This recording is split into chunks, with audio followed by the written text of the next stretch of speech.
Há 100 anos, mês de julho, fazia frio em São Paulo. Mas a capital paulista pegou fogo com a atuação e atos de rebeldia de grupos militares que desejavam depor o presidente da época, o mineiro Arthur da Silva Bernardes.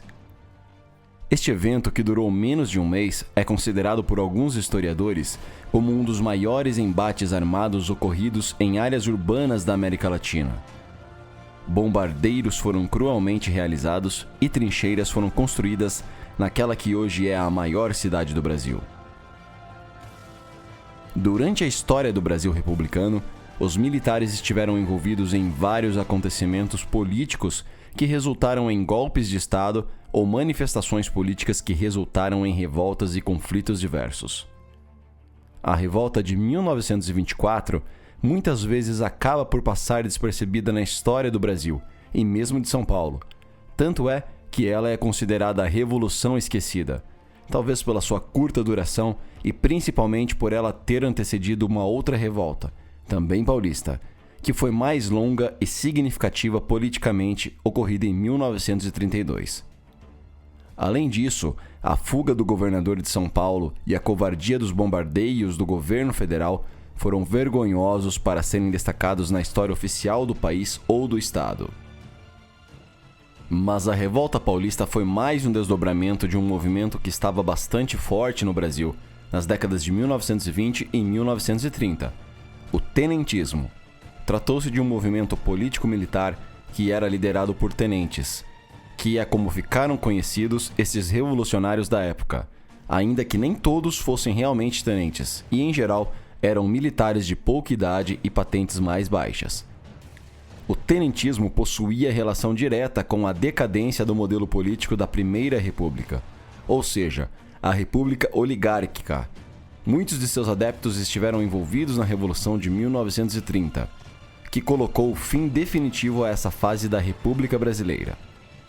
A atuação dos tenentistas no cenário político brasileiro decorreu de um pensamento que tais militares teriam o direito de interferir na política brasileira para construir uma república politicamente autoritária e economicamente liberal, realizar uma reforma educacional e desenvolver um sistema eleitoral mais sério e eficaz com o fim de evitar fraudes. Insatisfeitos com a aproximação do presidente com as oligarquias rurais, jovens militares se articularam em algumas regiões do Brasil em ferrenha oposição ao governo Arthur Bernardes. 2 anos antes da Revolta Paulista, outros revoltosos de baixa patente militar haviam se rebelado no Forte de Copacabana, na então capital federal, uma revolta que ficou conhecida como 18 do Forte. Quer saber mais sobre esta emblemática revolta ocorrida na famosa praia de Copacabana? Então deixe aí nos comentários que podemos te contar essa história em detalhes. Embora os militares não tivessem um programa oficial para chegar ao poder, eles atuaram fortemente contra o governo instituído a partir de revoltas e tentativas de golpe. Assim fizeram no Rio de Janeiro em 1922 e também em São Paulo há exatos 100 anos. Amotinados na capital paulista, tais militares estavam a caminho do Rio de Janeiro, mas queriam antes derrubar Carlos de Campos, o governador paulista, o que levaria a um maior enfraquecimento do governo federal, no qual eles tentariam impor um golpe de Estado. A cidade ficou 23 dias sob ataque e especialmente a região dos Campos Elíseos, na época um bairro muito nobre de São Paulo, que foi alvejado, pois afinal era lá onde estava o palácio do governador.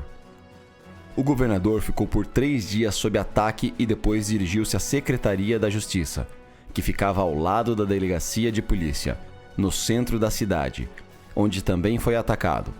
Mediante a situação, ele acabou por fugir e abandonou a cidade, assim como também fizeram centenas de milhares de cidadãos. Calcula-se que quase 1/3 dos habitantes da cidade de São Paulo fugiram.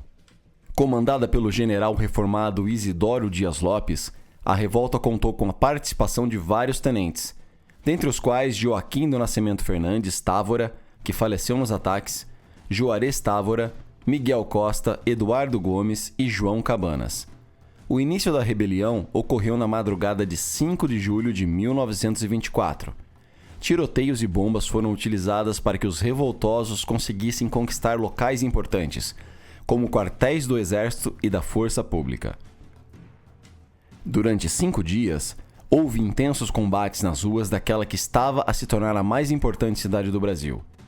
Em menos de uma semana, os militares revoltosos tomaram o controle de regiões centrais e pontos estratégicos da cidade.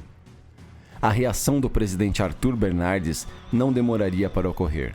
Famoso pelo seu autoritarismo, o presidente brasileiro deliberou ações drásticas para reprimir o movimento, enviando milhares de soldados a São Paulo para conter a revolta e inclusive aviões foram utilizados para bombardear os revoltosos. A revolta de São Paulo de 1924, até os dias de hoje, foi o maior conflito armado já presenciado pela capital paulista. Isso porque o presidente federal Arthur Bernardes não poupou esforços para derrotar o movimento e utilizou-se de repressão violenta contra São Paulo ao autorizar uma campanha de bombardeio severa. Os bombardeios foram indiscriminados e não visavam atingir apenas os alvos ocupados pelos revoltosos. Muitos civis foram alvejados e sofreram consequências deste fogo cruzado. Os ataques do governo federal seguiram por todo o período em que a cidade esteve nas mãos dos revoltosos, causando mortes e destruição. Muitos dos ataques ocorreram em bairros de trabalhadores e imigrantes, ou seja, bairros de pessoas menos privilegiadas. Em fins de julho, os militares revoltosos deixaram a capital e fugiram para o interior em direção ao sul do Brasil, onde encontrariam com Luiz Carlos Prestes, que estava a organizar a famosa Coluna Prestes. A Revolta Paulista de 1924, também chamada de Revolução Esquecida, Revolução do Isidoro, Revolução de 1924 e também Segundo 5 de Julho, deixou como saldo 503 mortos, cerca de 5.000 feridos e 2.000 prédios destruídos. Cerca de 200.000 pessoas das 700.000 que habitavam a capital paulista naquela época fugiram especialmente para o interior. E aí, você tinha noção do quão violenta e impactante foi esta revolta ocorrida na capital paulista? Não acha estranho o fato dela ter sido esquecida? Pois é, nós também achamos e por isso que fizemos questão de contar isso que aconteceu há 100 anos. Gostou desse conteúdo? Então aperte o like, siga o canal, compartilhe este conteúdo e continue a nos acompanhar. Estamos gratos com a sua companhia.